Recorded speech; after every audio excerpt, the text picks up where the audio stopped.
तो आज का टॉपिक जो है वो है थायराइड का। आज कवर करेंगे थायराइड का टॉपिक। तो आजकल थायराइड और डायबिटीज़ दोनों ही बहुत तेज़ी से फैल रही हैं।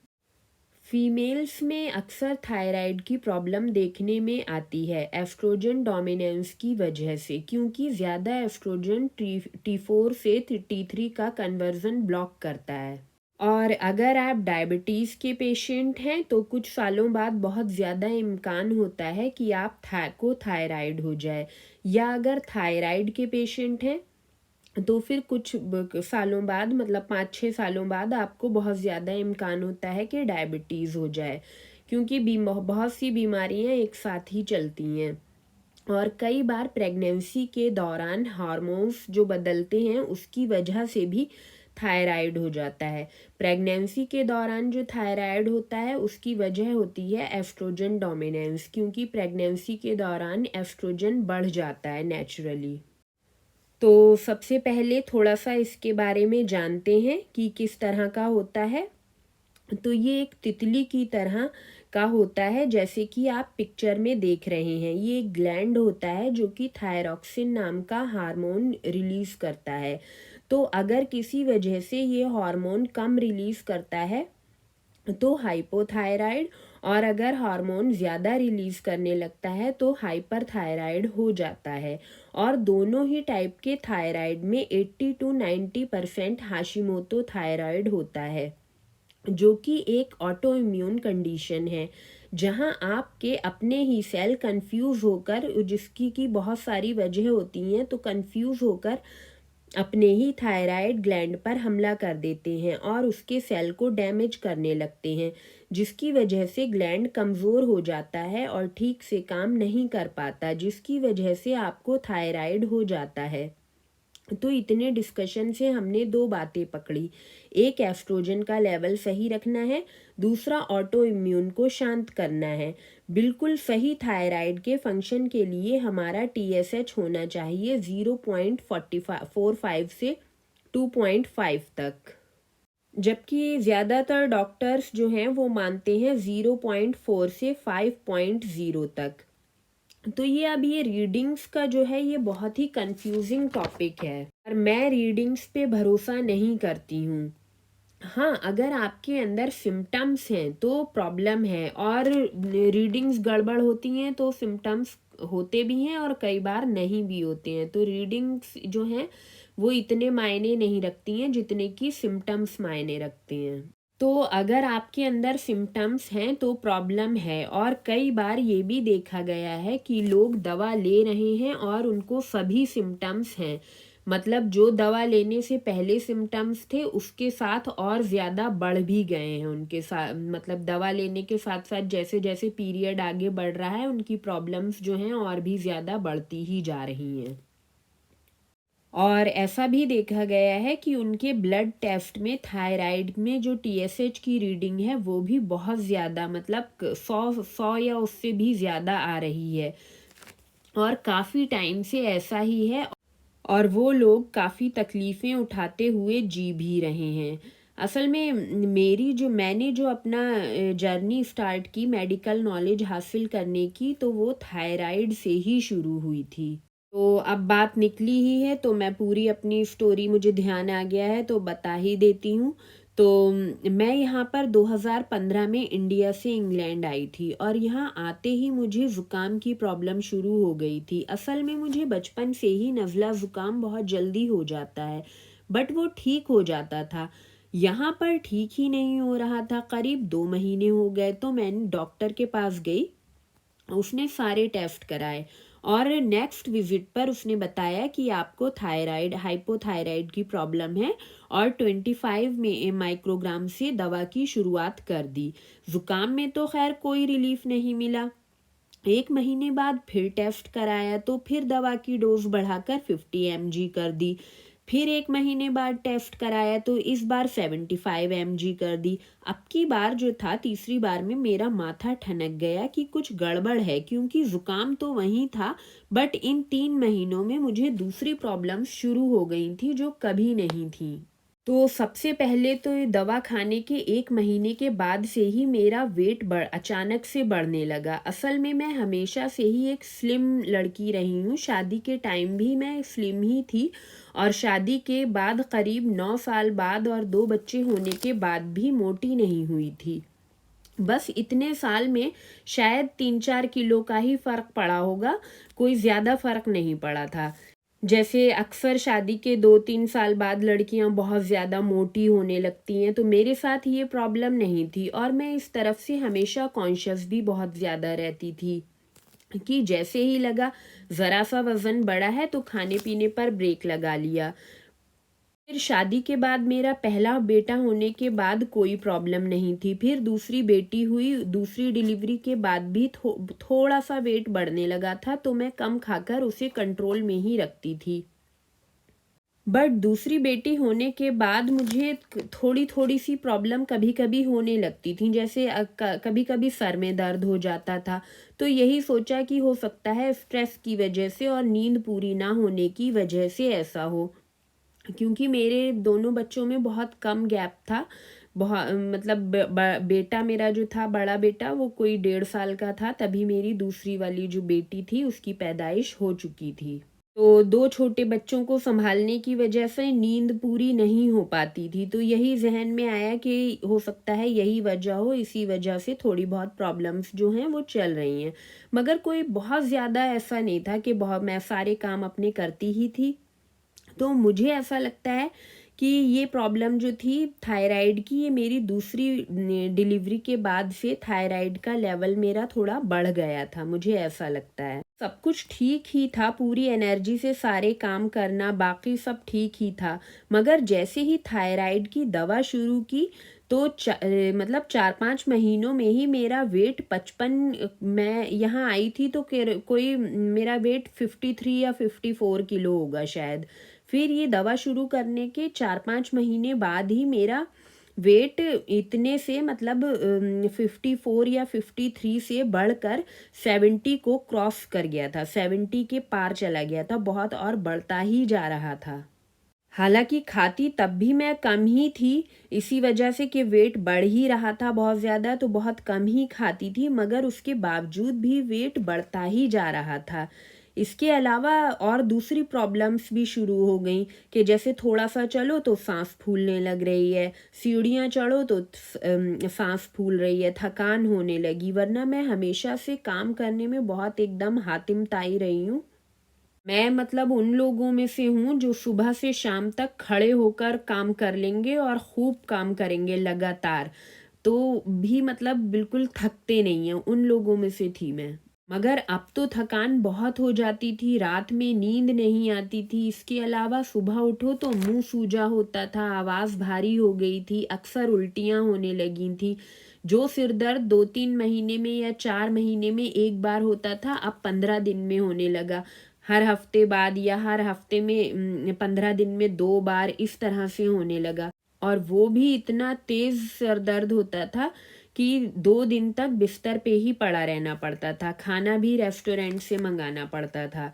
तो इतनी सारी कहानी हो गई कोई 5 महीने में। तो फिर दवा शुरू होने के 3 महीने बाद जब मुझे कोई रिलीफ नहीं मिल रहा था, तो इस 2-3 महीने गुजर चुके थे, कोई रिलीफ नहीं मिल पा रहा था, तो फिर मैंने 1-2 बार दवा छोड़ने की इस बीच कोशिश की।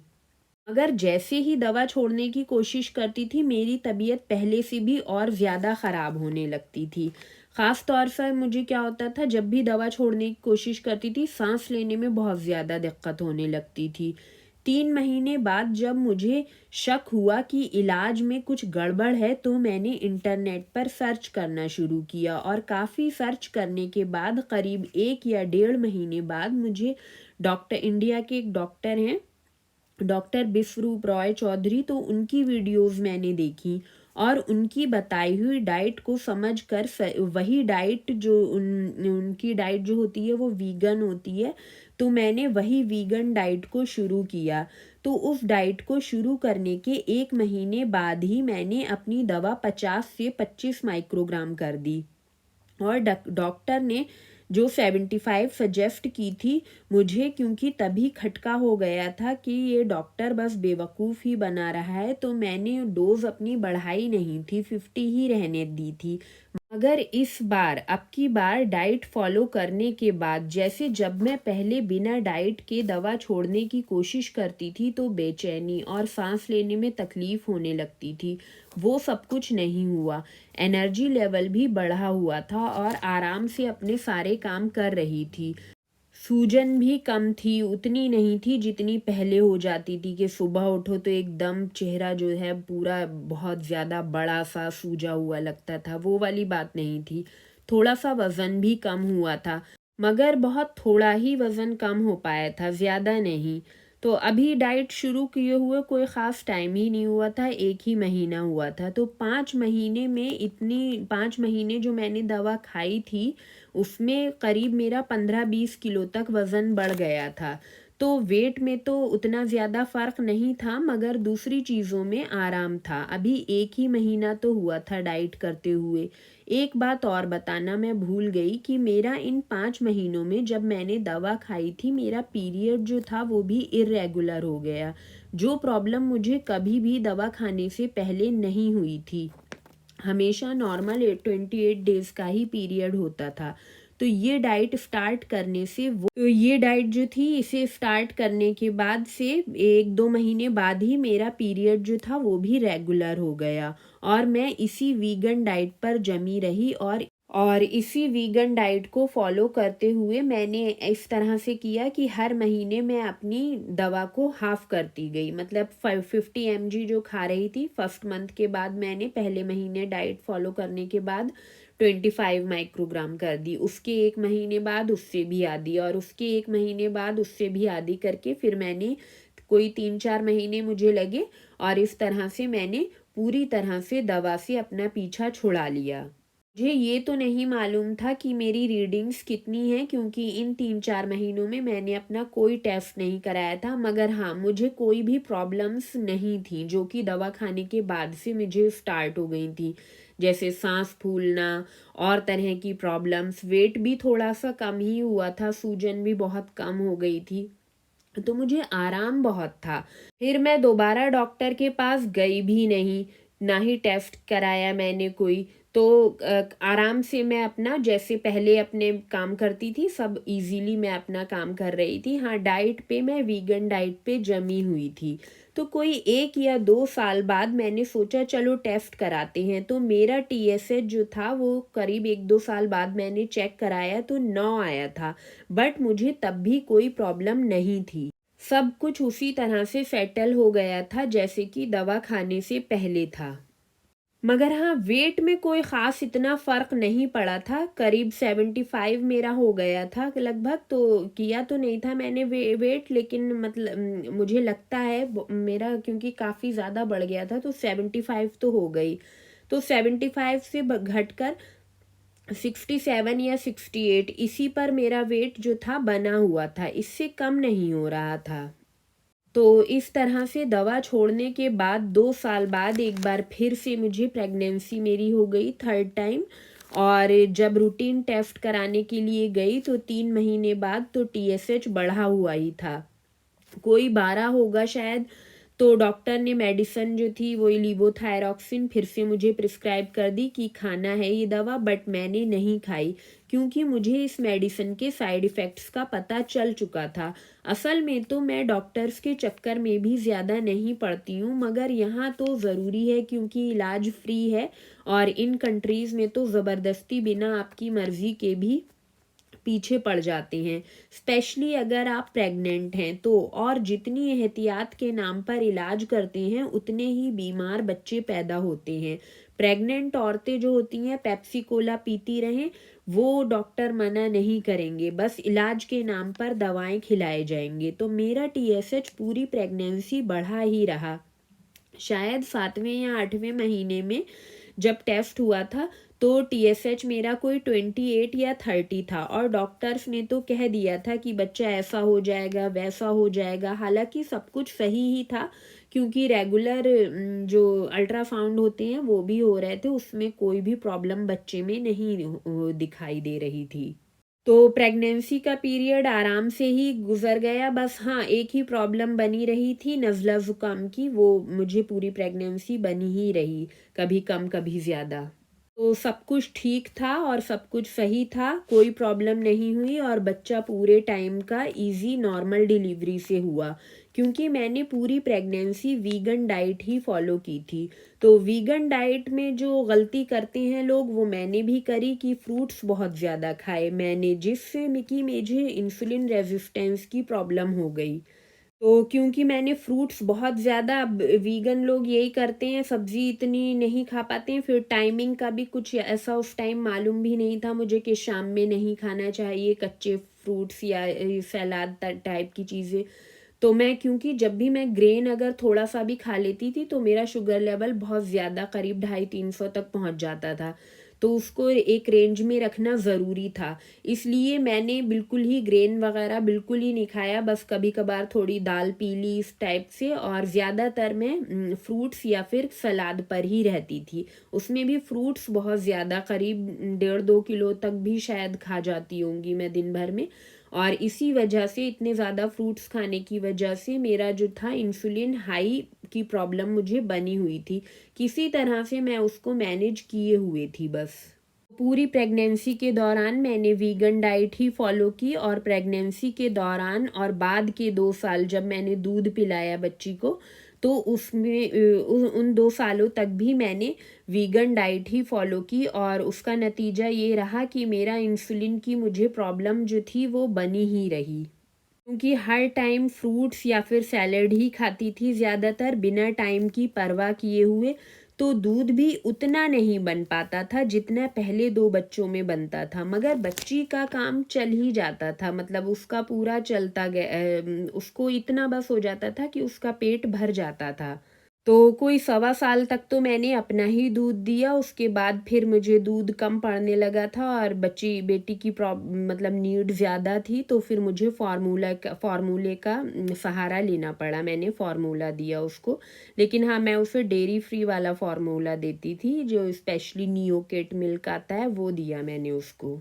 तो क्योंकि मुझे इतना दूध नहीं हो पाता था मेरा, तो थोड़ा-सा मुझे ऊपर का देना ही पड़ता था। हालाँकि मेरी ज़्यादातर कोशिश यही रहती थी कि मैं अपना ही दूध दूँ उसको। तो यहाँ पर इतना सब कुछ बताने का मकसद ये है कि वीगन डाइट भी काम तो करती है, बट लॉन्ग टर्म में आपको इंसुलिन रेजिस्टेंस देती ही है, और भले ही आपको सिम्टम्स ना हो, फिर भी रीडिंग्स जो होती हैं आपकी कंट्रोल नहीं हो पाती हैं। असल में उस वक्त तक मुझे कीटो डाइट के बारे में मालूम नहीं था।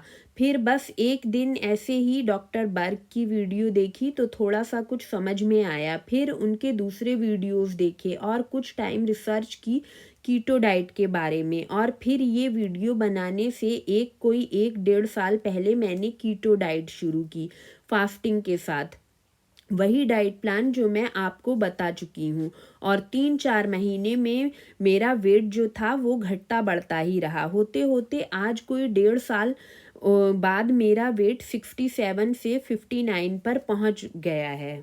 तो इस टाइम जो ये वीडियो रिकॉर्ड कर रही हूँ, आज की डेट में मेरा वेट 59 केजी है, और मेरा टारगेट जो है वो 54-53 केजी तक पहुँचने का है। तो उसमें शायद अभी 1 से 1.5 साल या हो सकता है 2 साल भी लग जाएगा। अगर मुझे कीटो विद फास्टिंग डाइट करने के बाद बहुत रिलीफ मिला, ना सिर्फ वज़न कम हुआ बल्कि प्रेगनेंसी के दौरान और बाद में हाई इंसुलिन रहने की वजह से जो प्रॉब्लम्स हो गई थी, जैसे थोड़ा पिगमेंटेशन हो गया था, और जो मेरे काफ़ी सारे मस्से भी बहुत ज़्यादा हो गए थे चेहरे पे और गर्दन पे, मेरी स्किन टैग्स जिन्हें कहते हैं, वो भी, पिगमेंटेशन भी लगभग ख़त्म ही हो चुका है और मस्से भी बहुत कम रह गए हैं। हालांकि रिज़ल्ट आने में ये जो स्किन पे प्रॉब्लम्स आ गई थी, तो वो रिज़ल्ट आने में उसमें 1 साल का टाइम लग गया, 1 साल बाद ही रिज़ल्ट आना शुरू हुए।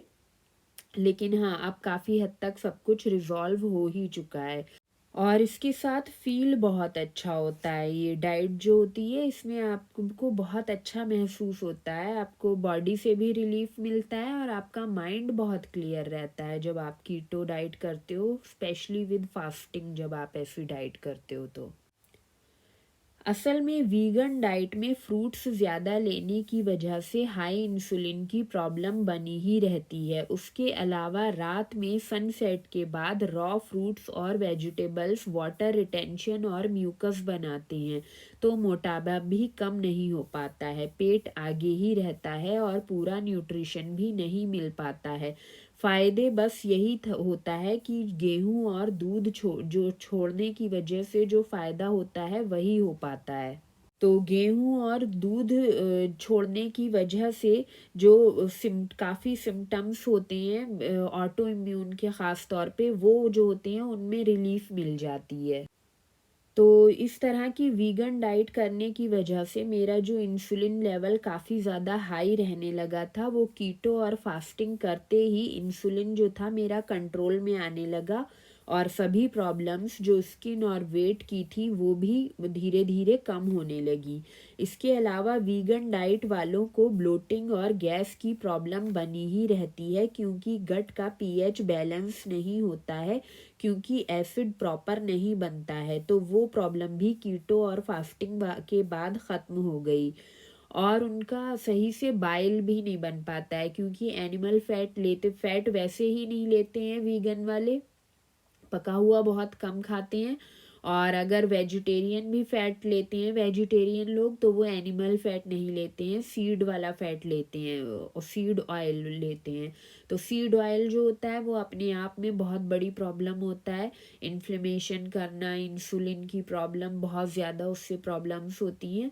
तो उनका बाइल वेजिटेरियन और वीगन लोगों को बाइल भी नहीं बन पाता है, जिससे कि उन्हें ब्लोटिंग और ये वाटर रिटेंशन, ब्लोटिंग और जो फैट सॉल्युबल वाइटामिन्स और मिनरल्स हैं उनके लिए प्रॉब्लम्स बनी ही रहती है, और गैस की प्रॉब्लम भी उन्हें बहुत ज़्यादा होती है।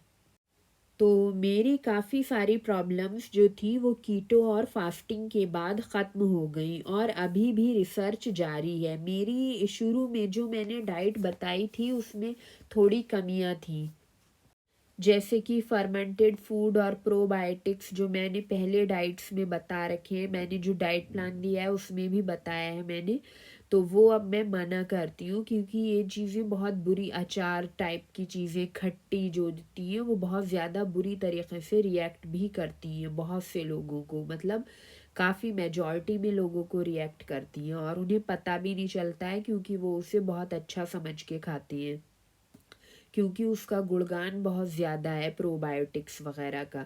तो गट में हमें बैक्टीरिया चाहिए तो हैं, लेकिन हमारी गट के अपने बने हुए, तो हमें अपनी गट को मजबूत करना है, जिससे कि वो खुद से बैक्टीरियाज को बना सके। और दूसरी गलती थी चिया सीड और फ्लैक्स सीड, तो वो भी मैंने पहले बहुत ज़्यादा गुणगान किया है अपनी डाइट्स में, तो वो भी आपको नहीं लेना है। अब जो है वो मना करती हूँ, क्योंकि चिया सीड बहुत ठंडा है, अगर आप लॉन्ग टर्म में खाओगे तो आपको म्यूकस हो सकता है और अस्थमा तक हो सकता है, और जो ख़ास तौर से कफ एंड कोल्ड वाले अगर खाते हैं उनको तो बहुत बुरी तरह से रिएक्ट करता है। फ्लैक्स सीड के साथ भी यही प्रॉब्लम है, उसमें वो जो एक वैसापन होता है ना, लरलरा वाला, वो जो चिपकीला वाला स्ट्रेन बनता है उसका, वो बहुत ज़्यादा नुकसान देता है। तो चिया सीड और फ्लैक्स सीड, वैसे भी सीड्स जो हैं ज़्यादा खाना नहीं चाहिए, मगर चिया सीड और फ्लैक्स सीड तो बिल्कुल ही ना लें आप, कभी कभार ले लिया तो ले लिया। और दूसरे सीड भी जो हैं वो कम ही खाओ, ज़्यादा मत खाओ, क्योंकि ये सब चीज़ें लॉन्ग टर्म में अगर आप खाते हो तो आपको बहुत ज़्यादा प्रॉब्लम, मतलब इन्फ्लेमेशन ही देती हैं, कोई ज़्यादा इतनी अच्छी नहीं होती है। तो कभी कभी खा सकते हो, मगर बहुत ज़्यादा इन चीज़ों पे, सीड्स वगैरह पे ज़्यादा कॉन्सेंट्रेट मत करो, ना ही इन पे बहुत ज़्यादा डिपेंड रहो। आपकी डाइट का एक बड़ा पार्ट जो है वो प्रोटीन और फैट का होना चाहिए। कार्बोहाइड्रेट भी ले सकते हो, जैसे कि मिलेट्स जो होती हैं वो बहुत अच्छी होती हैं, आपको नुकसान नहीं करती हैं, वो भी ले सकते हो आप। तो रिसर्च अभी भी जारी है, और इतने टाइम की रिसर्च के बाद जो भी थोड़े बहुत लोगों की ने हेल्प मांगी, उनकी मदद की, तो उन लोगों को थायराइड की दवा भी उनमें से मतलब मैंने जितने भी लोगों को, 2-3 ही अभी मेरे टच में आए हैं, तो उनको जितनों को भी मैंने ट्रीट किया, उनको डाइट प्लान दिया, तो उनकी थायराइड की दवा मतलब पहले ही मंथ में पूरी तरह से छूट गई। और वो लोग आज पूरी तरह से मेडिसिन फ्री हैं। बाकी दूसरी प्रॉब्लम्स में भी कोई अगर हेल्प मांगता है तो मैं उसकी ज़रूर कर देती हूँ और उन्हें आराम भी मिलता है। खैर, इतनी सब कहानी बताने का मतलब यही था कि इस बीमारी को लेकर आपके अंदर जो डर है वो ख़त्म हो पाए। और एक बात और, कि ये मेडिसिन या कोई भी दूसरी मेडिसिन आप प्रेगनेंसी के दौरान अगर लेते हो तो फिर एक तो आपकी नॉर्मल डिलीवरी नहीं हो पाएगी, ये तो आप भूल ही जाओ। और आप देख भी लो अपने आसपास के लोगों में, जो भी लोग कोई भी या तो अगर डायबिटीज़ की दवा खाते हैं या फिर थायराइड की, तो उनको नॉर्मल डिलीवरी नहीं हो पाती है। और फिर बहुत इम्कान है कि उनको मतलब डिलीवरी के बाद उनको दूध भी ना बने, क्योंकि ख़ास तौर से थायराइड की दवा में तो ये, और दूसरी दवाओं में भी होता है कि वो लीवर को डैमेज करती हैं। और थायराइड की दवा में ये भी होता है कि दूसरे जो विटामिन और मिनरल्स होते हैं उनको एब्जॉर्ब करने में बहुत ज़्यादा मुश्किल होती है। जैसे वैसे दूसरी दवाएं खाने वालों को भी यही होती है, क्योंकि सब दवाएं एक ही तरह से रिएक्ट करती हैं। लेकिन थायराइड में मैंने जो पेशेंट्स मतलब देखे उनमें यही देखा है कि कैल्शियम की बहुत ज़्यादा उनकी बोन्स को प्रॉब्लम होती है, कैल्शियम उन्हें एब्जॉर्ब नहीं होता है। इस तरह की प्रॉब्लम्स, विटामिन डी की उन्हें प्रॉब्लम हमेशा बनी ही रहती है। असल में ये दवाएं जो होती हैं लीवर पर अटैक करती हैं, फिर उनका बाइल नहीं बन पाता है, और बाइल नहीं बन पाता है तो फैट सॉल्युबल विटामिन और मिनरल्स उनको एब्जॉर्ब नहीं होते हैं। तो प्रॉब्लम यही है। तो ये प्रॉब्लम होगी जब आपके अंदर पूरा न्यूट्रिशन नहीं होगा, तो फिर आपको दूध बनने में भी प्रॉब्लम होगी। और दूध बनने के लिए बच्चा जब डिलीवर हो जाता है उसके बाद दूध माँ को सही बने, इसके लिए बहुत ज़रूरी है कि माँ का इंसुलिन जो है वो कंट्रोल में रहे, हाई इंसुलिन ना रहे। ये एक की है दूध बनने के लिए। तो फिर अगर हाई इंसुलिन रहता है, अब दवाएं आप खा रहे हो तो इसका मतलब ये है कि आपको हाई इंसुलिन है। वो प्रॉब्लम तो वही है, दवा बस उसको सप्रेस कर देती है, दबा देती है। तो इस वजह से एक तो हाई इंसुलिन की प्रॉब्लम, ऊपर से जो दवाएं खा रहे हैं उसका रिएक्शन, तो दूध बनना बहुत मुश्किल ही हो पाता है। आप अगर मेरी बात पे यकीन नहीं है, आप अपने आसपास देखो, अगर कोई इस किस्म की दवा खा रहा है, एक तो नॉर्मल डिलीवरी तो हो ही नहीं सकती, वो तो भूल ही जाओ। और ऑपरेशन से मतलब सिजेरियन ही होगा बच्चा 100%। और दूसरी बात ये है कि वो जो दूध है दूध नहीं बनेगा, दूध बहुत कम, या तो बहुत कम बनेगा या फिर बहुत ज़्यादा इम्कान है कि बने ही नहीं। थोड़ा बहुत बन गया शुरू शुरू में तो ठीक है, फिर बाद में आगे चल के प्रॉब्लम होगी ही आपको। तो ये आप देख भी सकते हो, आसपास कोई है अगर इस तरह की दवा लेने वाला तो पूछो उससे, क्या अगर उसको बेबी डिलीवर होने के बाद क्या दवा दूध ठीक से बन पाया था या नहीं। तो इस दवा के साइड इफ़ेक्ट्स का आपको अंदाज़ा हो ही गया होगा। अच्छा, आप जो भी लोग थायराइड के पेशेंट्स हैं और दवा खा रहे हैं वो कमेंट सेक्शन में बताएं कि दवा खाने से पहले उनकी कंडीशन क्या थी और दवा खाने के बाद क्या है, और क्या आपको इस दवा लेने के बाद कोई आराम है। तो डिलीवरी के बाद माँ को अच्छे से दूध बन पाए, इसके लिए ज़रूरी है कि इंसुलिन कंट्रोल रहे और हाई इंसुलिन या इंसुलिन रेजिस्टेंस की प्रॉब्लम आपको ना हो। फिर जो दवा साइड, अगर आप कोई दवा खा रहे हो उसका साइड इफ़ेक्ट्स है तो वो भी एक अलग ही कहानी है। तो अगर आप हेल्दी कीटो डाइट अपनाते हो, जैसे मैंने वेट लॉस डाइट प्लान में भी बताया हुआ है, तो वो डाइट जो होती है प्रेग्नेंट औरतों के लिए बेस्ट है। उसमें फ्रूट्स, वेजिटेबल्स, फैट, प्रोटीन सब कुछ है। उसी तरह से डाइट करें तो इंशाल्लाह आपको कोई प्रॉब्लम नहीं आएगी। तो वेट लॉस डाइट प्लान 1 करके मैंने जो वीडियो दिया है उसमें आप देखिए किस तरह से डाइट करनी है। उसमें हाँ ये ध्यान रखना है कि प्रोबायोटिक्स और फर्मेंटेड जो फूड बताया है, और चिया सीड, फ्लैक्स सीड का लड्डू तो शायद मैंने उसमें नहीं बताया है, फिर भी अगर हो शायद मैं भूल गई हूँ तो फिर वो नहीं लेना है। तो अगर प्रेगनेंसी में थायराइड डिटेक्ट हो गया है या नहीं भी है, तो जैसे मैंने डाइट प्लान में भी बताया है कि C कैल्प का कैप्सूल अच्छी क्वालिटी का आयोडीन के लिए ज़रूर लें, क्योंकि आयोडीन आपके जो पेट में बच्चा पल रहा है उसके ब्रेन के डेवलपमेंट के लिए बहुत अच्छा होता है। और अगर आपको थायराइड डिटेक्ट हो गया है, मतलब आपको थायराइड है प्रेगनेंसी के दौरान, तो उसके लिए भी बहुत अच्छा है।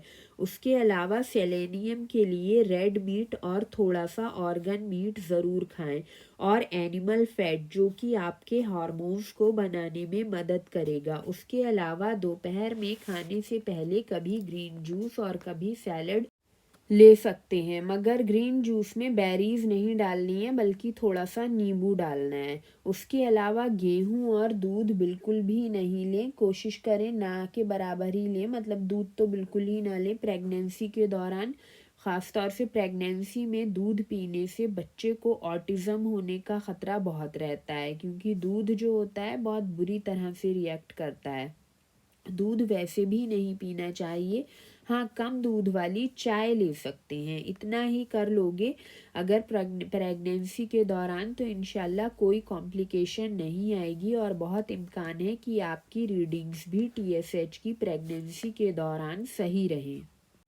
मेरी तरह बढ़ी नहीं रहेंगी, क्योंकि मेरी इसलिए बढ़ी रहती थी क्योंकि मैं वीगन डाइट पर थी। तो वीगन डाइट नहीं करनी है, क्योंकि हार्मोन्स को ठीक रखने के लिए और हार्मोन्स को बनने के लिए एनिमल फैट और मीट खाना ज़रूरी है।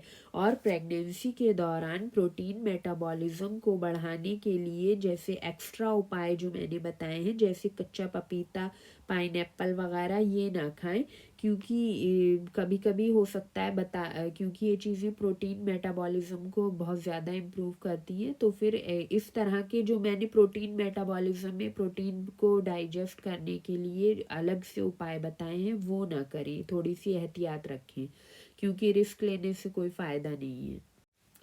बाकी सारी डाइट करें, मगर ये है कच्चा पपीता वगैरह जो है ये ना खाएं आप। अब बात करते हैं नॉर्मल बिना प्रेग्नेंट वाले लोगों को जो थायराइड होता है उनको। तो औरत और मर्द दोनों को हाइपर या हाइपोथायराइड दोनों में से जो भी है, तो बस वही डाइट करनी है, वेट लॉस डाइट प्लान 1 और fasting diet 15 days weight loss diet और 15 days fasting diet. Weight loss diet में जो कीफर और फर्मेंटेड फूड या प्रोबायोटिक्स बताए हैं वो ना लें, बाकी सब ठीक है। नॉर्मल डेज की डाइट में दोपहर का खाना खाने से पहले कभी ग्रीन जूस कभी सैलेड जो चाहे ले सकते हैं। ग्रीन जूस ज़्यादा अच्छा ऑप्शन है, बट बेरीज न डालें, थोड़ा सा नींबू जूस में डाल सकते हैं। इसके अलावा थायराइड में भी या किसी और दूसरी बीमारी में भी, उसमें भी प्रोटीन मेटाबॉलिज्म बहुत स्लो हो जाता है, चाहे वो फैट मेटाबॉलिज्म हो या फिर कार्ब मेटाबॉलिज्म या फिर प्रोटीन मेटाबॉलिज्म। तो प्रोटीन मेटाबॉलिज्म बढ़ाना बहुत ज़रूरी होता है, क्योंकि अगर आपका प्रोटीन ठीक से डाइजेस्ट नहीं होगा तो फिर आपको प्रोटीन से भी शुगर बनने लगती है, और आपका शुगर लेवल भी प्रोटीन खाने के बावजूद हाई ही रहता है। तो इम्प्रूव प्रोटीन मेटाबॉलिज्म नाम से मैंने वीडियो दे रखी है, प्रोटीन मेटाबॉलिज्म बढ़ाने के लिए, वो वीडियो ज़रूर देखें।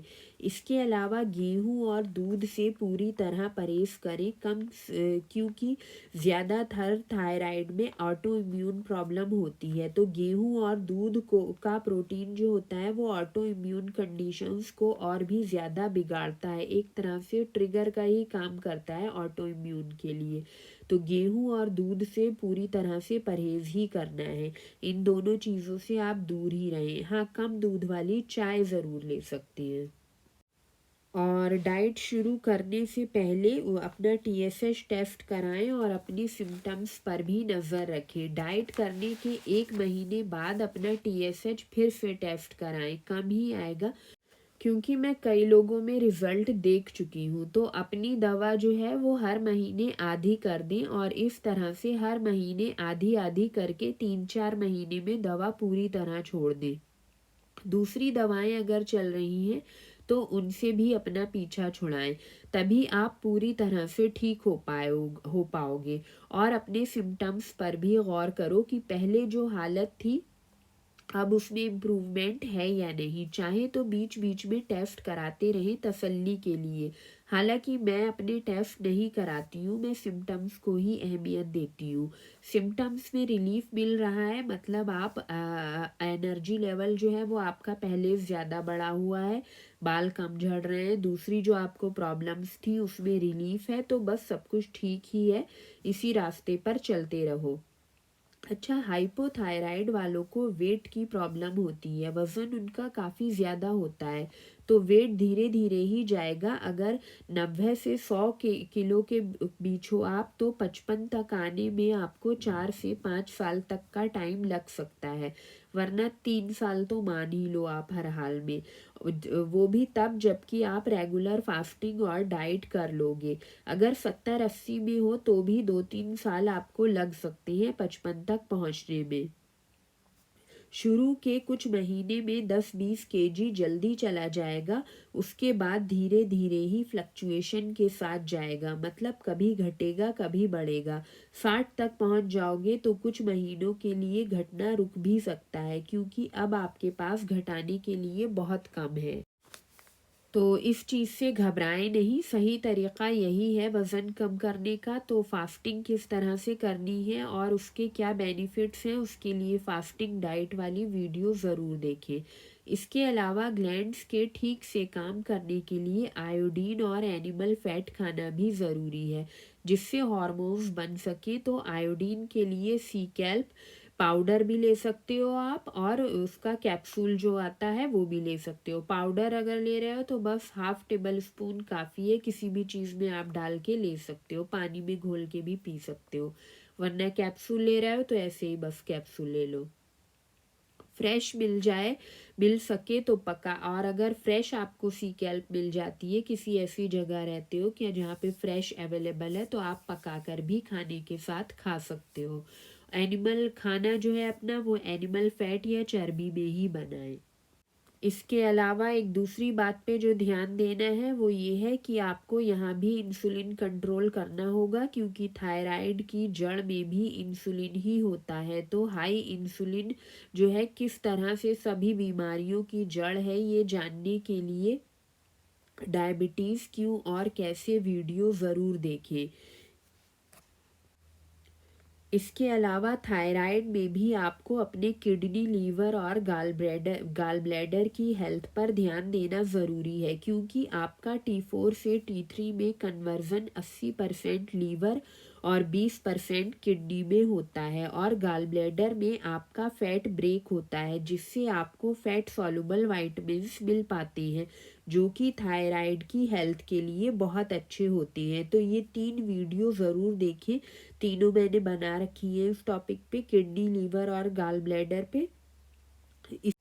तो यहाँ इतना लंबा डिस्कशन करने का मतलब यही था कि आप पूरी तरह से अपनी प्रॉब्लम को समझ पाओ, और अगर समझ पाओगे ठीक से प्रॉब्लम को, तभी उससे बाहर आ पाओगे। तो वीडियोस तो इन टॉपिक्स पर थोड़ी लंबी हो ही जाती हैं, तो सब्र से देखें और समझने की कोशिश करें। बाकी इस वीडियो से रिलेटेड जितनी भी वीडियोस हैं वो सब मैं आपको डिस्क्रिप्शन बॉक्स में दूंगी, वो ज़रूर देखें आप। और आखिर में एक बार फिर इस बात को जहन में बिठा लें कि अगर आप ये सोचें कि वीगन डाइट करते हुए या वेजिटेरियन फुल्ली डाइट करते हुए आप अपने TSH को कंट्रोल कर पाओगे, तो थोड़ा सा मुश्किल हो सकता है, हो जाए देख लो करके। वैसे मुश्किल ही है, क्योंकि आपका बाइल क्योंकि बाइल का बनना बहुत ज़रूरी है। इसके लिए आपका जो T4 से T3 में कन्वर्ज़न होता है, और उसके लिए आपको एनिमल फैट खाना बहुत ज़रूरी है। तो आपको पूरी तरह से आपके ग्लैंड्स और हार्मोन्स अच्छे से वर्क कर सकें, इसके लिए हेल्दी कीटो डाइट प्लान ही बेस्ट होता है।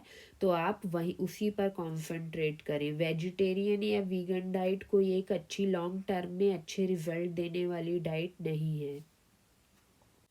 तो आखिर में फिर एक बार थायराइड के लिए जो डाइट है उसको वैसे मैंने पीछे बताई रखी है, लेकिन यहाँ मैं समराइज़ कर देती हूँ डाइट को। तो डाइट में उसी तरह से 15 days weight loss diet, plan 1 और 2 भी मैं दे रही हूँ प्लान। तो प्लान 1 और 2 दोनों में से जो भी आपको सूटेबल लगे वो कर सकती हैं। प्लान 2 जो है वो ज़्यादा बेहतर है। प्लान 1 भी अच्छा है, लेकिन उसमें बस यही कमी है कि मैंने बहुत ज़्यादा उसमें फ्रूट्स बता दिए हैं, कोई 1 किलो के करीब, तो इतने ज़्यादा नहीं खाने हैं। बस इतने खा लो कि एक प्लेट हो जाए आपको, मतलब रिफ़्रेशमेंट के लिए जितने खाना चाहो आधा किलो तक खा सकते हो। और अगर फ्रूट नहीं खाना चाहते हो तो कोई वेजिटेबल भी ले सकते हो, ऐसा कोई मसला नहीं है। और उसमें मैंने एक कमी ये बताई है कि चिया सीड बताया है, और वो जो प्रोबायोटिक्स में मैंने कीफ़र बताया, तो वो गलती है मेरी। तो उन कमियों को मैंने प्लान 2 में सॉर्ट आउट कर दिया है, तो वो आप देखें प्लान 2, वो आपको ज़्यादा बेहतर बेहतर रिज़ल्ट देगा। प्लान 1 भी अच्छा डाइट प्लान है, बस उसमें थोड़ी सी कमियां हैं जो मैंने प्लान 2 में सॉल्व कर दी है। तो बहुत ज़्यादा फ्रूट्स नहीं खाना है, क्योंकि फ्रूट्स में भी शुगर होती है, तो वो अल्टीमेटली आपको नुकसान ही पहुंचाएगी, लीवर को डैमेज करेगी। तो बहुत ज़्यादा फ्रूट्स नहीं खाना है, अपने एक हिसाब से खाओ, बहुत ज़्यादा नहीं होनी चाहिए। और उसके अलावा 15 डेज़ वेट लॉस वाले डाइट प्लान और 15 डेज़ फास्टिंग। जब तक देखो आप अपनी प्रॉब्लम से पूरी तरह से बाहर नहीं आ पाते हो, या तो किसी बीमारी में घिरे हो, चाहे या फिर आप वेट लॉस के प्रोसेस में हो, जब तक आप मतलब अपनी प्रॉब्लम से बाहर नहीं आ पाते हो पूरी तरह से, तब तक आपको फास्टिंग, ये जो प्रोलॉन्ग फास्टिंग है 15 डेज़ की, करना ज़रूरी है। एक बार जब प्रॉब्लम से पूरी तरह से बाहर आ जाओ तो दिन कम कर सकते हो, 5 दिन भी कर सकते हो, लेकिन तब जब आप अपनी प्रॉब्लम से पूरी तरह से बाहर आ जाओ। तो 15 डेज़ फास्टिंग करनी है। फास्टिंग किस तरह से करनी है वो भी मैंने पूरा वीडियो बना रखा है, वो देखें आप। उसके अलावा आपके खाने में होना चाहिए कुछ ट्रेस मिनरल्स, जैसे कि आयोडीन, सेलेनियम, वो मैंने बताया आपको किस तरह से आप ले सकते हैं। एनिमल फैट बहुत ज़रूरी है आपके लिए। तो अपना खाना आप जो है एनिमल फैट या चर्बी में ही बनाएं, टैलो बोलते हैं जिसे, बीफ फैट, वो बहुत अच्छा होता है, उसमें ही आप अपना खाना बनाएं। या फिर जो भी आपको फैट मिल पाता है एनिमल्स का, चाहे वो बीफ का हो, बीफ का बहुत अच्छा होता है, मगर अगर बीफ का अवेलेबल नहीं है तो फिर ये जो लैम का, गोट का, जो भी आपको अवेलेबल हो पाए इजीली, वो आप ले सकते हैं। उसके अलावा रात के खाने के बाद, रात का खाना आप 7 बजे तक कोशिश कीजिए फिनिश कर लीजिए, और उसके बाद 8, 8:30 तक अपनी चाय वगैरह जो भी आप पीते हैं, अगर मिल्क टी आप कम दूध वाली ले सकते हो। और कोशिश कर लो थोड़ा सा अगर बटर आप खा पाओ रात में सोने से पहले, तो वो आपकी बहुत हेल्प करेगा थायराइड से बाहर आने में भी, और वेट लॉस में भी। थोड़ा सा ही लेना है, ज़्यादा नहीं, कोई 10 ग्राम के करीब हो बस, इतना बटर आपको अगर अच्छी क्वालिटी का मिल जाता है तो आप ज़रूर ऐड करें इसको अपनी डाइट में रात को सोने से पहले। बहुत देर में सो रहे हो तो फिर नहीं, मतलब 8, 9 बजे खा लो, बस इतना हो जाए, या सोने से पहले भी खा सकते हो। उसके अलावा आपके खाने में आपको प्रोबायोटिक्स और ये फर्मेंटेड फूड नहीं लेना है, जैसे कि ये जो मैंने कीफ़र वगैरह बता रखा है, दही हो गया, कीफ़र हो गया, ये सब नहीं। बस हाँ, अपने खाने में आप अगर बिरयानी कौरमा बना रहे हो तो उसमें ये सब डाल सकते हो, दही वगैरह, और दही या फिर सिरका जो है, लेकिन ऐसे डायरेक्ट जो है, डायरेक्ट मत खाओ, बहुत ज़्यादा आपको नुकसान देगा। सिरका अपनी चटनी में आप डाल सकते हो, सीधा सीधा पानी में डाल के मत पियो कभी भी। तो आखिर में डाइट का फॉर्मूला वही है, अगर एक लाइन में उसको डिफ़ाइन किया जाए तो यही डेफिनेशन होगी कि लो, हाई फैट, हाई प्रोटीन और लो कार्बोहाइड्रेट, इसको आपको ध्यान में रख के अपनी डाइट एडजस्ट करनी है।